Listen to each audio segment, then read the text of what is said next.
பரிசுத்த நாமம் மகிமைப்படுவதாக. ஆண்டவரும் இரட்சகரும் மீட்பரும் ஆகிய இயேசு கிறிஸ்துவின் விலையேறப்பெற்ற நாமத்தில் உங்களை நான் வாழ்த்துகிறேன். சாமுவேல் டெய்லர் கால்ரிச் என்கிற தேவ மனிதன் இவ்வாறாக கூறினார்: பரிசுத்த வேதாகமம் தேவனால் ஏவப்பட்டு மனிதனுடைய உள்ளத்தில் ஒரு தாக்கத்தை ஏற்படுத்தக்கூடிய புத்தகம். அந்த புத்தகம் மற்ற எந்த புத்தகங்களும் எட்டாத என் ஆழ்ந்த உள்ளத்தின் இடங்களை அவைகள் தொடுகிறது என்று. பிரியமானவர்களே, இன்றைக்கு எத்தனையோ புத்தகங்கள் இந்த உலகத்தில் இருக்கிறது. ஒரு புத்தகம் நமக்கு நல்ல ஞானத்தை கொடுக்கலாம், ஒரு புத்தகம் நல்ல அறிவை நமக்கு வெளிப்படுத்தலாம், இன்னும் பல புத்தகங்கள் பலவிதமான காரியங்களை நமக்கு கற்றுக் கொடுக்கலாம். ஆனால் ஒரு மனிதனுடைய உள்ளத்தின் ஆழத்தில் சென்று அவனுடைய இருதயத்தில் ஒரு தாக்கத்தை ஏற்படுத்தி அதன் மூலம் அவனுடைய வாழ்க்கையே முற்றிலுமாய் மாற்றுகிற சக்தி வாய்ந்த ஒரே புத்தகம் என்ன புத்தகம் என்றால் அது பரிசுத்த வேதாகமம் மட்டுமே. பிரியமானவர்களே, இந்த நாளிலும் நாம் இந்த வேத வசனங்களை வாசிக்கும் போது அந்த வேத வசனங்கள் நம்முடைய உள்ளத்தின் ஆழத்திலே கடந்து சென்று நிச்சயமாகவே ஒரு மாற்றத்தை ஏற்படுத்தும். ஒரு இளைஞன் மிகுந்த மனசோர்வுக்குள்ளாகி பல விதமான முயற்சிகளை எடுத்தான் அதிலிருந்து வெளியே வரும்படி. ஆனால் எதுவுமே அவனுக்கு வாய்க்கவில்லை. தன்னுடைய நண்பன் மூலமாய் பரிசுத்த வேதாகமத்தை கேள்விப்பட்டு இந்த வேதாகமத்தை அவன் திறந்து வாசிக்க ஆரம்பித்தான். அவன் வாசிக்க ஆரம்பித்த போது ஒரு வசனம் அவனோடு கூட இடைப்பட்டது. என்ன வசனம் தெரியுமா? பயப்படாதே, நான் உன்னோடு இருக்கிறேன் என்று ஆண்டவராகிய தேவன் சொன்ன வார்த்தை அவனுடைய இருதயத்தை தொட்டு விட்டது. எத்தனையோ மாதங்களாய், எத்தனையோ நாட்களாய் அவன் மனசோர்விலிருந்து வெளியே வர முடியாமல் தவித்து கொண்டிருந்த வேளையிலே இந்த ஒரு வார்த்தை அவனுடைய வாழ்க்கையை முற்றிலுமாய் மாற்றிவிட்டது. அவனுடைய உள்ளத்தின் ஆழத்திலிருந்து ஒரு மகா பெரிய மாற்றத்தை இந்த வேத வசனம் கொண்டு வந்தது. நிச்சயமாய் இந்த நாளிலும் தேவன் அதை செய்வார் என்பதில் எந்த சந்தேகமும் இல்லை. இந்த நாள் வாசிக்கும்படி தெரிந்து கொண்ட வேத பகுதி அப்போஸ்தலனாகிய பவுல் ரோமருக்கு எழுதின நிருபம் அதிகாரம் 11 முதல் அதிகாரம் 15 வரை. ரோமர் அதிகாரம் 11. இப்படி இருக்க தேவன் தம்முடைய ஜனங்களை தள்ளிவிட்டாரோ என்று கேட்கிறேன். தள்ளிவிடவில்லையே, நானும் ஆபிரகாமின் சந்ததியிலும் பென்யமின் கோத்திரத்திலும் பிறந்த இஸ்ரவேலன். தேவன் தாம் முன்னறிந்து கொண்ட தம்முடைய ஜனங்களை தள்ளிவிடவில்லை. எலியாவை குறித்து சொல்லிய இடத்தில் வேதம் சொல்லுகிறதை அறியீர்களா? அவன் தேவனை நோக்கி, கர்த்தாவே, உம்முடைய தீர்க்கதரிசிகளை அவர்கள் கொலை செய்து உம்முடைய பலிபீடங்களை இடித்து போட்டார்கள். நான் ஒருவன் மாத்திரம் மீதியாய் இருக்கிறேன். என் பிராணனையும் வாங்க தேடுகிறார்களே என்று இஸ்ரவேலருக்கு விரோதமாய் விண்ணப்பம் பண்ணின போது அவனுக்கு உண்டான தேவ உத்தரவு என்ன? பாகாலுக்கு முன்பாக முழங்கார்படியிடாத 7000 பேரை எனக்காக மீதியாக வைத்தேன் என்பதே. அப்படி போல இக்காலத்திலேயும் கிருபையினாலே உண்டாகும் தெரிந்து கொள்ளுதலின்படி ஒரு பங்கு மீதியாய் இருக்கிறது. அது கிருபையினாலே உண்டாயிருந்தால் கிரியைகளினாலே உண்டாயிராது. அப்படி அல்லவென்றால் கிருபையானது கிருபை அல்லவே. அன்றியும் அது கிரியைகளினாலே உண்டாயிருந்தால் அது கிருபையாய் இராது. அப்படி அல்லவென்றால் கிரியையானது கிரியை அல்லவே. அப்படியானால் என்ன? இஸ்ரவேலர் தேடுகிறதை அடையாமல் இருக்கிறார்கள், தெரிந்து கொள்ளப்பட்டவர்களோ அதை அடைந்திருக்கிறார்கள். மற்றவர்கள் இன்றைய தினம் வரைக்கும் கடினப்பட்டிருக்கிறார்கள். கனநித்திரையின் ஆவியும் காணாதிருக்கிற கண்களையும் கேளாதிருக்கிற காதுகளையும் தேவன் அவர்களுக்கு கொடுத்தார் என்று எழுதியிருக்கிறபடி ஆயிற்று. அன்றியும் அவர்களுடைய பந்தி அவர்களுக்கு சுருக்கும் கண்ணியும் இடறுவதற்கான கல்லும் பதிலுக்கு பதிலளித்ததுமாய் கடவது. காணாதபடிக்கு அவர்களுடைய கண்கள் அந்தகாரப்பட கடவது. அவளுடைய முதுகை எப்பொழுதும் குனிய பண்ணும் என்று தாவீதும் சொல்லி இருக்கிறான். இப்படி இருக்க விழுந்து போகும் படிக்கா இடறினார்கள் என்று கேட்கிறேன். அப்படி அல்லவே, அவர்களுக்குள்ளே வைராக்கியத்தை எழுப்பத்தக்கதாக அவர்களுடைய தவறுதலினாலே புறஜாதிகளுக்கு இரட்சிப்பு கிடைத்தது. அவர்களுடைய தவறு உலகத்திற்கு ஐஸ்வர்யமும் அவர்களுடைய குறைவு புறஜாதிகளுக்கு ஐஸ்வர்யமாய் இருக்க அவர்களுடைய நிறைவு எவ்வளவு அதிகமாய் அப்படி இருக்கும். புறஜாதியராகிய உங்களுடனே பேசுகிறேன். புறஜாதிகளுக்கு நான் அப்போஸ்தலனாய் இருக்கிறதுனாலே என் இனத்தாருக்குள்ளே நான் வைராக்கியத்தை எழுப்பி அவர்களில் சிலரை இரட்சிக்க வேண்டுமென்று என் ஊழியத்தை மேன்மைப்படுத்துகிறேன். அவர்களை தள்ளிவிடுதல் உலகத்தை ஒப்புரவாக்குதலாயிருக்க அவர்களை அங்கீகரித்து கொள்ளுதல் என்னமாயிராது. மரித்தோரிலிருந்து ஜீவன் உண்டானது போல் இருக்கும் அல்லவோ? மேலும் முதற்பலனாகிய மாவானது பரிசுத்தமாக இருந்தால் பிசைந்த மா முழுவதும் பரிசுத்தமாக இருக்கும். வேரானது பரிசுத்தமாக இருந்தால் கிளைகளும் பரிசுத்தமாக இருக்கும். சில கிளைகள் முறித்து போடப்பட்டிருக்க காட்டொலிவு மரமாகிய நீ அவைகள் இருந்த இடத்தில் ஒட்ட வைக்கப்பட்டு ஒலிவ மரத்தின் வேருக்கும் சாரத்துக்கும் உடன் பங்காளிகளாய் இருந்தாயானால் நீ அந்த கிளைகளுக்கு விரோதமாய் பெருமை பாராட்டாதே. பெருமை பாராட்டுவாயானால் நீ வேரை சுமக்காமல் வேர் உன்னை சுமக்கிறதென்று நினைத்துக்கொள். நான் ஒட்ட வைக்கப்படுவதற்கு அந்த கிளைகள் முறித்து போடப்பட்டதென்று சொல்லுகிறாயே. நல்லது, அவிசுவாசத்தினாலே அவைகள் முறித்து போடப்பட்டன. நீ விசுவாசத்தினாலே நிற்கிறாய். மேட்டிமை சிந்தையா இராமல் பயந்திரு. சுபாவ கிளைகளை தேவன் தப்ப விடாதிருக்க உன்னையும் தப்ப விட மாட்டார் என்று எச்சரிக்கையாயிரு. ஆகையால் தேவனுடைய தயவையும் கண்டிப்பையும் பார். விழுந்தவர்களிடத்திலே கண்டிப்பையும் உன்னிடத்திலே தயவையும் காண்பித்தார். அந்த தயவிலே நிலைத்திருப்பாயானால் உனக்கு தயவு கிடைக்கும். நிலைத்திராவிட்டால் நீயும் வெட்டுண்டு போவாய். அன்றியும் அவர்கள் அவிசுவாசத்திலே நிலைத்திருந்தால் அவர்களும் ஒட்ட வைக்கப்படுவார்கள். அவர்களை மறுபடியும் ஒட்ட வைக்கிறதற்கு தேவன் வல்லவராய் இருக்கிறாரே. சுபாவத்தின்படி காட்டொலிவ மரத்திலிருந்து நீ வெட்டப்பட்டு சுபாவத்திற்கு விரோதமாய் நல்ல ஒலிவ மரத்திலே ஒட்ட வைக்கப்பட்டிருந்தால் சுபாவ கிளைகளாகிய அவர்கள் தங்கள் சுய ஒலிவ மரத்திலே ஒட்ட வைக்கப்படுவது அதிக நிச்சயமல்லவா? மேலும் சகோதரரே, நீங்கள் உங்களையே புத்திமான்கள் என்று எண்ணாதபடிக்கு ஒரு இரகசியத்தை நீங்கள் அறிய வேண்டும் என்று இருக்கிறேன். அது என்னவெனில், புறஜாதியாருடைய நிறைவு உண்டாகும் வரைக்கும் இஸ்ரவேலரில் ஒரு பங்குக்கு கடினமான மனதுண்டாயிருக்கும். இந்த பிரகாரம் இஸ்ரவேலர் எல்லாரும் ரட்சிக்கப்படுவார்கள். மீட்கிறவர் சியோனில் இருந்து வந்து அவபக்தியை யாக்கோபை விட்டு விலக்குவார் என்றும், நான் அவர்களுடைய பாவங்களை நீக்கும்போது இதுவே நான் அவர்களுடனே செய்யும் உடன்படிக்கை என்றும் எழுதியிருக்கிறது. சுவிசேஷத்தை குறித்து அவர்கள் உங்கள் நிமித்தம் பகைஞனாய் இருக்கிறார்கள். தெரிந்து கொள்ளுதலை குறித்து அவர்கள் பிதாக்களின் நிமித்தம் அன்பு கூறப்பட்டவர்களாய் இருக்கிறார்கள். தேவனுடைய கிருபை வரங்களும் அவர்களை அழைத்த அழைப்பும் மாறாதவைகளே. ஆதலால் நீங்கள் முற்காலத்திலே தேவனுக்கு கீழ்ப்படியாதிருந்து இப்பொழுது அவர்களுடைய கீழ்ப்படியாமையினாலே இரக்கம் பெற்றிருக்கிறது போல அவர்களும் இப்பொழுது கீழ்ப்படியாமல் இருந்தும் பின்பு உங்களுக்கு கிடைத்த இரக்கத்தினாலே இரக்கம் பெறுவார்கள். எல்லார் மேலும் இரக்கமாயிருக்கத்தக்கதாக தேவன் எல்லாரையும் கீழ்ப்படியாமைக்குள்ளே அடைத்து போட்டார். தேவனுடைய ஐஸ்வர்யம், ஞானம், அறிவு என்பவைகளின் ஆழம் எவ்வளவாய் இருக்கிறது! அவருடைய நியாய தீர்ப்புகள் அளவிடப்படாதவைகள், அவருடைய வழிகள் ஆராயப்படாதவைகள். கர்த்தருடைய சிந்தையை அறிந்தவன் யார்? அவருக்கு ஆலோசனைக்காரனாய் இருந்தவன் யார்? தனக்கு பதில் கிடைக்கும்படிக்கு முந்தி அவருக்கு ஒன்றை கொடுத்தவன் யார்? சகலமும் அவராலும் அவர் மூலமாயும் அவருக்காகவும் இருக்கிறது. அவருக்கே என்றென்றைக்கும் மகிமை உண்டாவதாக. ஆமேன். அதிகாரம் 12. அப்படி இருக்க சகோதரரே, நீங்கள் உங்கள் சரீரங்களை பரிசுத்தமும் தேவனுக்கு பிரியமான ஜீவ பலியாக ஒப்பு கொடுக்க வேண்டும் என்று தேவனுடைய இரக்கங்களை முன்னிட்டு உங்களை வேண்டிக் கொள்ளுகிறேன்.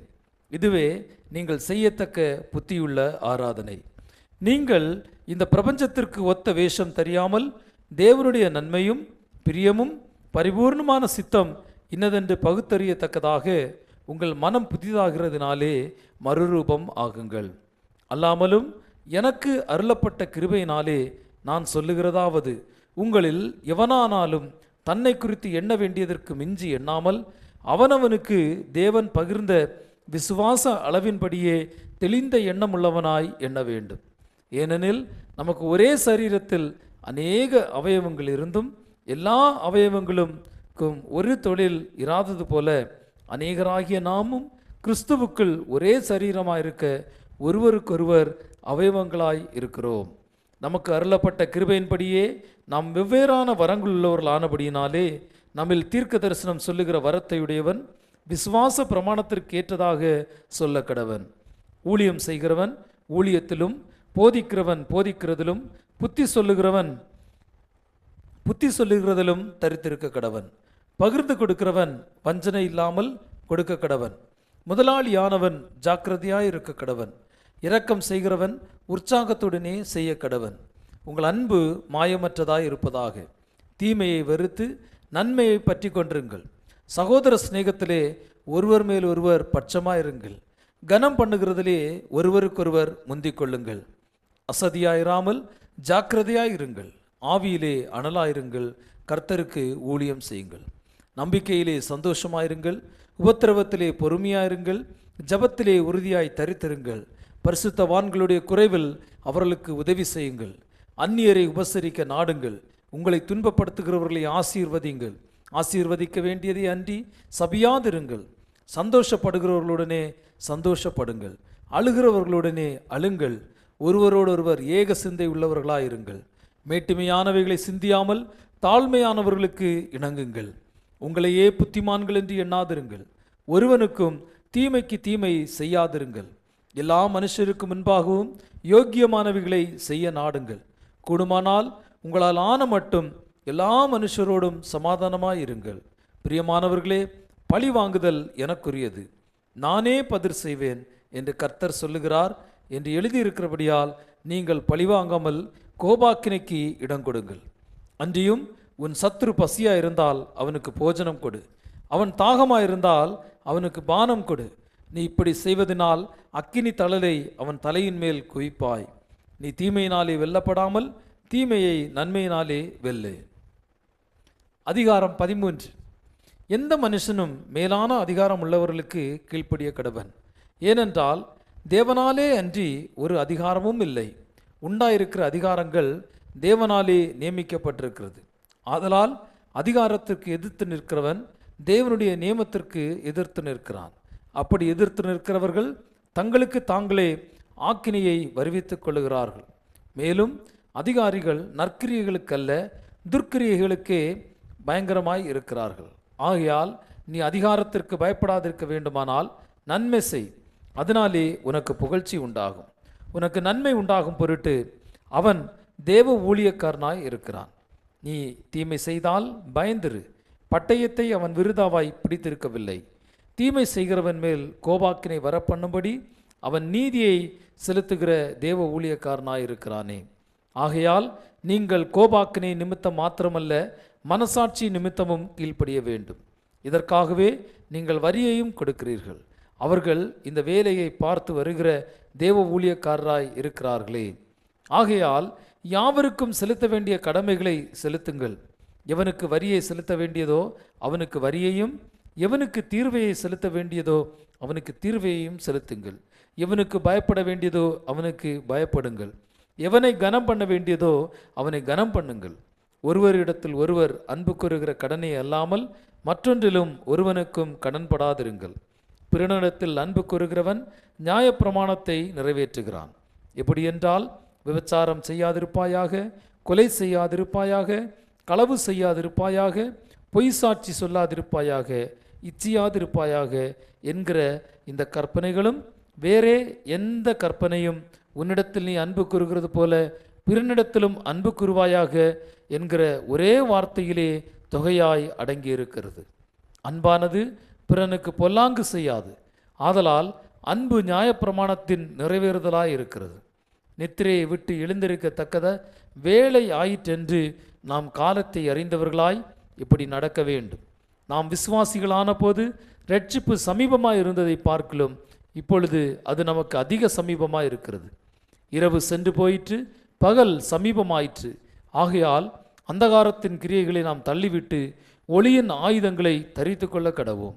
களியாட்டும் வெறியும் வேசித்தனமும் காமவிகாரமும் வாக்குவாதமும் பொறாமையும் உள்ளவர்களாய் நடவாமல் பகலிலே நடக்கிறவர்கள் போல சீராய் நடக்க கடவோம். துர்ரிச்சைகளுக்கு இடமாக உடலை பேணாமல் இருந்து கர்த்தராகிய இயேசு கிறிஸ்துவை தரித்து கொள்ளுங்கள். அதிகாரம் 14. விசுவாசத்தில் பலவீனம் உள்ளவனை சேர்த்து கொள்ளுங்கள்.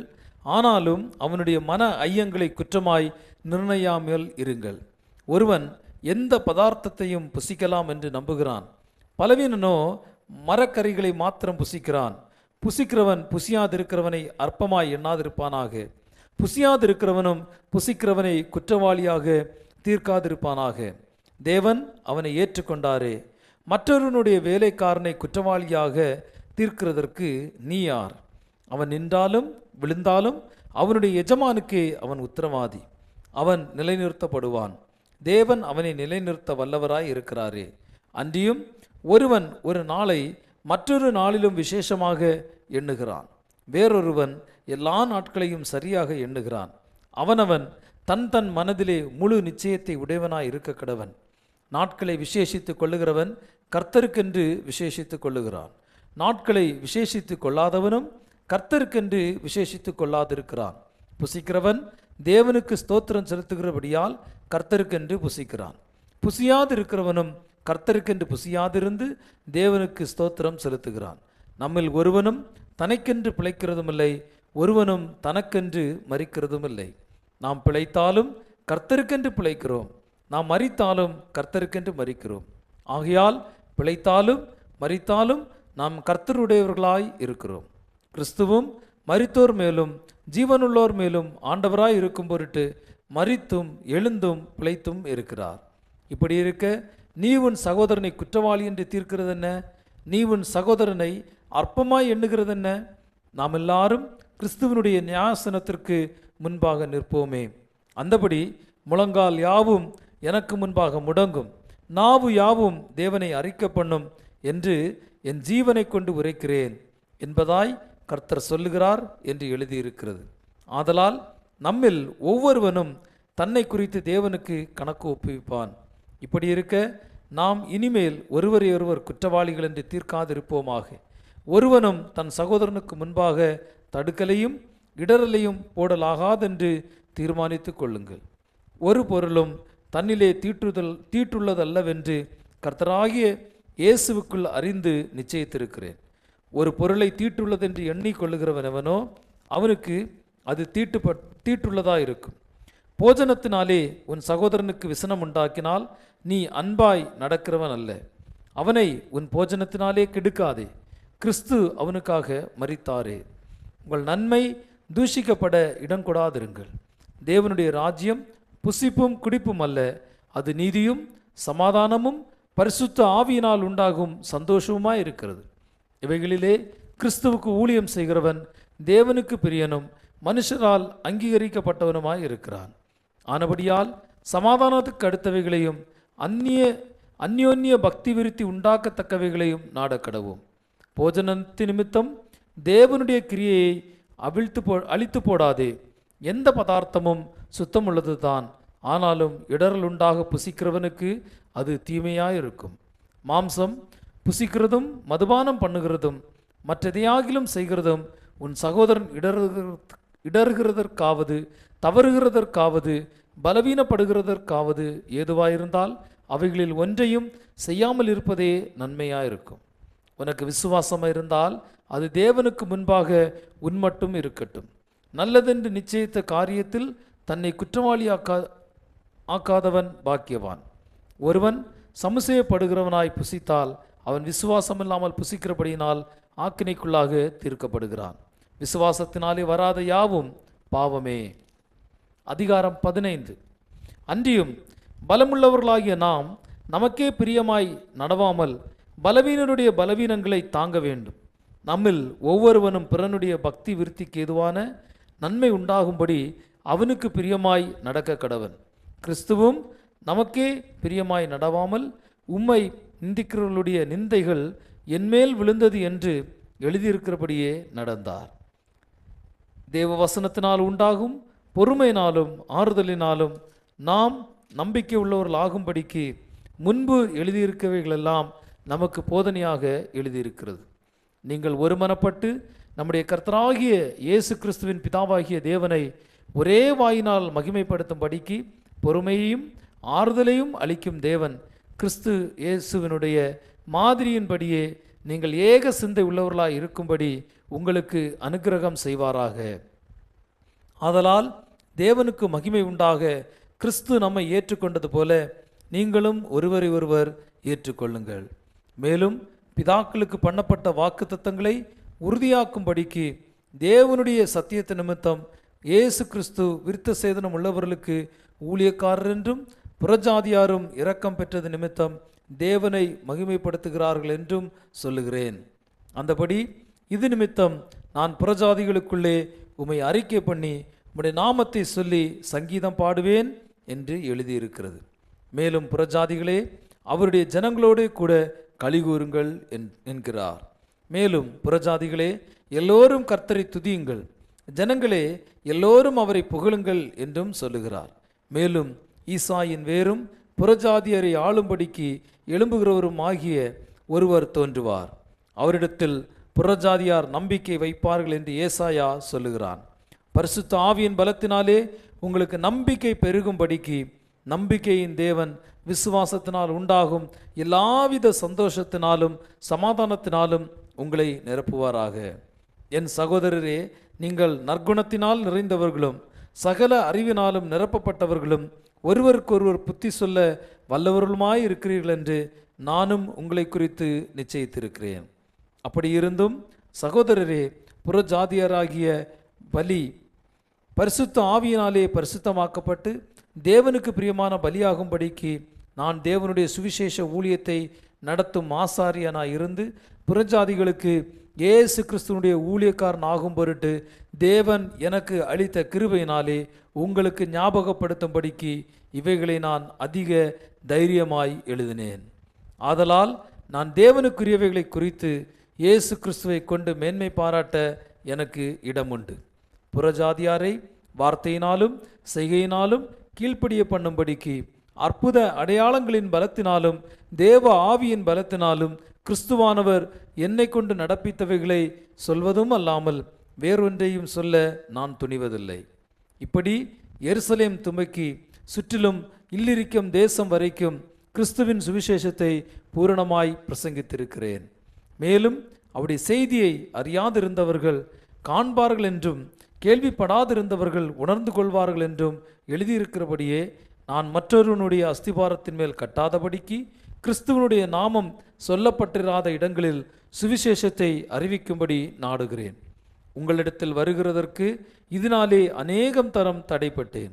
இப்பொழுது இந்த திசைகளிலே எனக்கு இடமில்லாதபடியினாலும் உங்களிடத்தில் வரும்படி அநேக வருஷமாய் எனக்கு மிகுந்த விருப்பம் உண்டாயிருக்கிறபடியினாலும் நான் ஸ்பானியா தேசத்திற்கு பிரயாணம் பண்ணுகையில் உங்களிடத்தில் வந்து உங்களை கண்டுகொள்ளவும் உங்களிடத்தில் சற்று திருப்தியடைந்த பின்பு அவ்விடத்திற்கு உங்களால் வழிவிட்டு அனுப்பப்படவும் எனக்கு சமயம் கிடைக்கும் என்று நம்பியிருக்கிறேன். இப்பொழுதோ பரிசுத்தவான்களுக்கு உதவி செய்யும் காரியமாக நான் எருசலேமுக்கு பிரயாணம் பண்ண எத்தனமாயிருக்கிறேன். மக்கதோனியாவிலும் ஆகாயாவிலும் உள்ளவர்கள் எருசலேமுள்ள பரிசுத்தவான்களுக்குள்ளே இருக்கிற தரித்திரருக்கு சில பொருள் சகாயம் செய்ய விருப்பம் கொண்டிருக்கிறார்கள். இப்படி செய்வது நல்லதென்று எண்ணினார்கள். இப்படி செய்கிறதற்கு அவர்கள் கடனாளிகளாயும் இருக்கிறார்கள். இப்படி என்றால் புறஜாதியார் அவர்களுடைய ஞான நன்மைகளில் பங்கு பெற்றிருக்க சரீர நன்மைகளால் அவர்களுக்கு உதவி செய்ய இவர்கள் கடனாளிகளாக இருக்கிறார்களே. இந்த காரியத்தை நான் நிறைவேற்றி இந்த பலனை அவர்கள் கையிலே பத்திரமாய் ஒப்புவித்த பின்பு உங்கள் ஊர் வழியாய் ஸ்பானியாவுக்கு போவேன். நான் உங்களிடத்தில் வரும்போது கிறிஸ்துவனுடைய சுவிசேஷத்தின் சம்பூர்ணமான ஆசீர்வாதத்தோடு வருவேன் என்று அறிந்திருக்கிறேன்.